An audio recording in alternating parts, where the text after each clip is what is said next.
एक तरफ महंगाई, दूसरी तरफ सरकारी योजनाओं का दबाव और बीच में टैक्स कमाई की चिंता। 2025-26 का जो बजट है सरकार के लिए आसान नहीं होने वाला है। देश की अर्थव्यवस्था की रफ्तार थोड़ी सुस्त पड़ रही है, लेकिन फिर भी सरकार ने साफ कहा कि वो 4.4% के जो फिस्कल डेफिसिट है, यानी जिसको आप राजकोषीय घाटे के नाम से जानते हैं, उसके लक्ष्य से पीछे नहीं हटेगी। सवाल यही है कि बढ़ते खर्च और घटती कमाई के इस दौर में सरकार बैलेंस जो है कैसे साधेगी। क्या वाकई जो है घाटा जो है काबू में रह पाएगा या नहीं, ये हम आपसे समझना चाहेंगे सर। लेकिन अगर किसी भी व्यूअर को अगर ये लग रहा है कि जीडीपी का तो आंकड़ा 8.2% के आसपास है, तो ये विशाल जी ने कैसा ओपनिंग कमेंट्री कर दिया, तो मैं आपको बता दूं कि सरकार ने फाइनेंशियल ईयर 26 के लिए डबल डिजिट का आंकड़ा पेश किया था। 10.1% की जीडीपी ग्रोथ की बात कही थी, लेकिन अब अनुमान कहा जा रहा है प्रवीण सर कि 8 से 8.5% के आसपास ही जो है गाड़ी थमती हुई दिखेगी। क्या मैं सही हूँ? Over to you. नहीं, जो 10% का 10.1% का जो ग्रोथ की बात कही है, दरअसल वो नॉमिनल जीडीपी ग्रोथ की बात कही है, जो एब्सोल्यूट नंबर में होता है और जिसमें करंट प्राइसेस पे प्रोडक्ट्स की जो उसको निकाला जाता है, ग्रोथ को निकाला जाता है और उसके साथ उसको इन्फ्लेशन के साथ एडजस्ट किया जाता है। तो सरकार ने जो एक अनुमान, और ये हाल के भी जब ग्रोथ के नंबर आए थे जीडीपी के और पहली तिमाही के भी जब नंबर आए थे जहाँ 7.8% ग्रोथ रही, वहाँ पे भी इस बात का जिक्र किया गया था कि देखिए ग्रोथ के आंकड़े तो बहुत अच्छे हैं जी, उम्मीदों के परे जा रहे हैं और दूसरी तिमाही में भी आए, लेकिन जो नॉमिनल जीडीपी है वहाँ पे आपको ग्रोथ जो है वो उतनी अच्छी दिखाई नहीं दे रही। और अब वही बात आ रही है कि FY26 में सरकार का प्रोजेक्शन था कि 10.1% रह सकती है, लेकिन नॉमिनल जीडीपी 8% के अराउंड 8.5 के आसपास, 8.5% के आसपास यहाँ पे रह सकती है। जी। और इससे इस बात की चिंता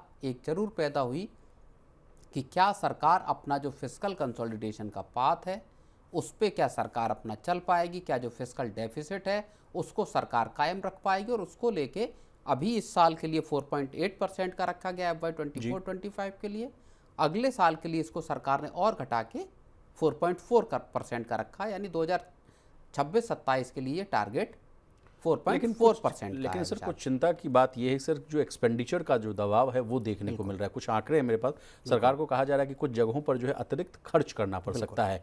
जैसे फर्टिलाइजर जो है, खाद की जो सब्सिडी है उस पर कहा जा रहा है कि 28,000 करोड़ रुपए ज़्यादा खर्च करने पड़ सकते हैं। खाद की जो सब्सिडी है उस पर कहा जा रहा है कि 22,000 करोड़ जो है ज़्यादा खर्च करना पड़ सकता है। घरेलू जो गैस, जिसको LPG के नाम से जाना जाता है सर, उसके नुकसान की जो भरपाई के लिए कहा जा रहा है कि 15,000 करोड़ रुपए।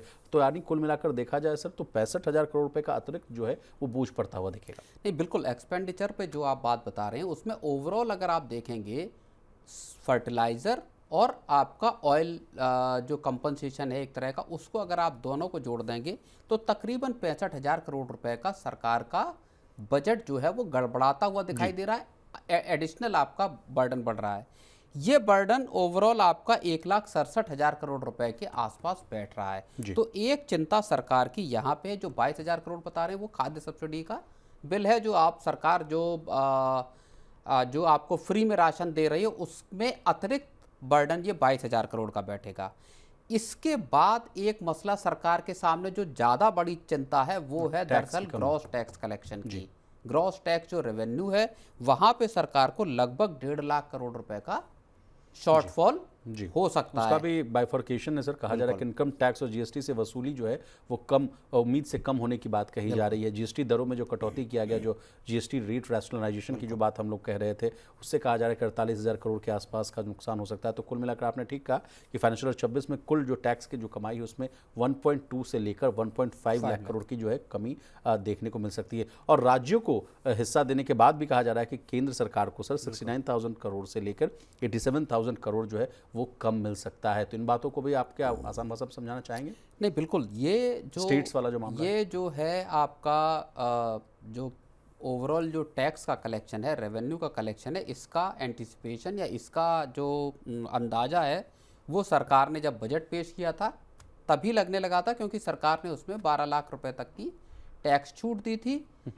इनकम टैक्स पे एक बड़ा टैक्स छूट थी और बहुत बड़ा तबका जो नौकरी पेशा लोगों का है या जो टैक्स पेयर हैं वो इस फिर टैक्स छूट के दायरे में दरअसल आ गए थे जी। तो वहाँ सरकार को अंदाजा था कि 1.25 लाख करोड़ रुपए का हमारा टैक्स का फोरगो जो है वो फॉरगो करना पड़ सकता है। दूसरा, जब जीएसटी सरकार लेकर आई तब भी इस बात के अनुमान या आशंका लगाई गई थी कि साहब 48,000 करोड़ रुपए के आसपास का आपको यहाँ नुकसान हो सकता है।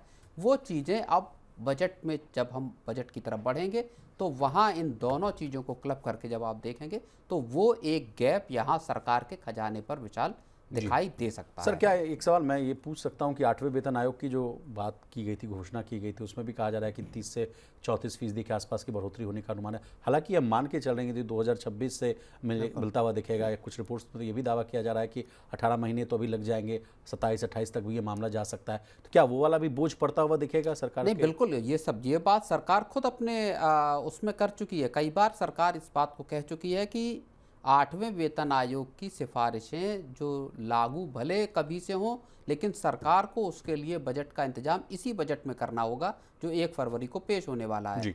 अगले साल के बजट में सरकार को उसके लिए पैसों का इंतजाम करना पड़ेगा। वहाँ भी सरकार की जेब हल्की होने वाली है।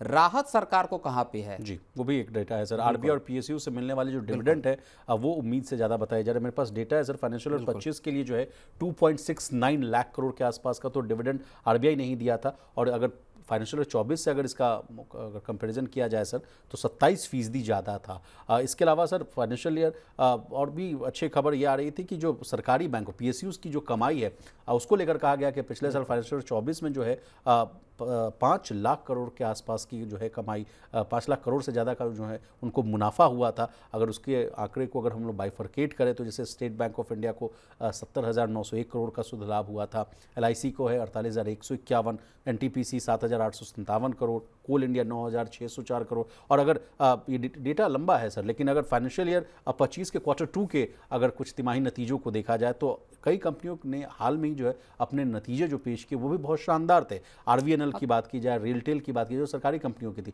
अच्छी खासा मुनाफा उनको भी देखने को मिला। जो अब ये सरकारी कंपनियों का जो मुनाफा है उसके मुनाफे पर फिर सरकार को यहाँ से डिविडेंड भी अच्छा खासा मिलेगा। एक आरबीआई का आपको डिविडेंड सरकार को जो इस फिस्कल में दिया था, पिछले फिस्कल का जो पैसा था वो, और अब इस फिस्कल में आरबीआई को कितनी सरप्लस कमाई होती है और सरकार को कितना पैसा आरबीआई देता है अपना सरप्लस फंड में से, ये भी एक चीज़ आने वाले वक्त में देखनी होगी। क्या जी 2,70,000 करोड़ रुपए की कमाई मिलती है सरकार को या कितनी मिलेगी, ये एक देखने वाली बात होगी। हो सकता है पिछले साल से इस साल की ये कमाई कम हो।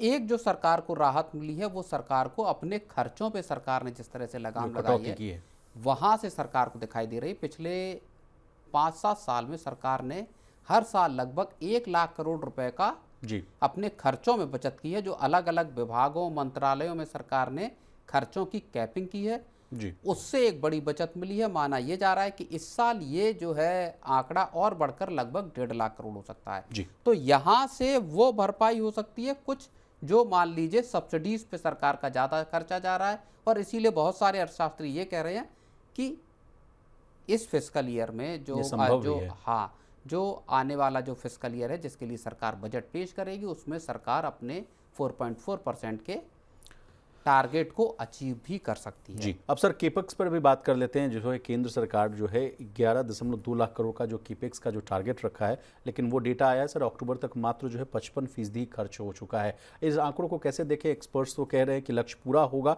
बल्कि थोड़ा ज़्यादा भी हो सकता है ये जो टारगेट। ये क्या मामला है सर? नहीं, सरकार अपने केपेक्स के पुश को लगातार बरकरार बनाए हुए अलग अलग केपेक्स यानी हमारे व्यूअर्स को समझना हो सर तो इंफ्रास्ट्रक्चर पर पुल पुलिया ये बनाने में ऐसे खर्च जो लंबे वक्त तक एक कैपिटल जो खर्चा है वो ऐसा है जो कि लंबे वक्त के लिए पूंजी को इकट्ठा करता है। मतलब इंफ्रास्ट्रक्चर हो गए, अस्पताल हो गए, पुल पुलिया, इस तरह की चीज़ों पे खर्च करना जिनसे रोजगार भी पैदा होते हैं, जिनसे ग्रोथ आगे चलकर निकलती है, लॉन्ग टर्म के इन्वेस्टमेंट होते हैं। तो वो सरकार माना ये जा रहा है कि जो बजट आएगा उसमें सरकार अपने केपेक्स के पुश को बरकरार रखेगी, क्योंकि सरकार को पिछले 7-8-10 साल में जो सरकार ने अपना केपेक्स पे खर्च बढ़ाया उसके अच्छे परिणाम सरकार को लगातार दिखाई दिए। और माना ये भी जा रहा है कि अगले फिस्कल ईयर में प्राइवेट सेक्टर का केपेक्स भी फुल थ्रोटल से आता हुआ दिखाई देगा। यानी जो रोना हम लोग आते रहते हैं कि प्राइवेट इन्वेस्टमेंट नहीं आ रहा है, प्राइवेट सेक्टर के लोग पैसा नहीं लगा रहे, वो समस्या भी अब दूर होती हुई नजर आएगी। एग्जैक्टली।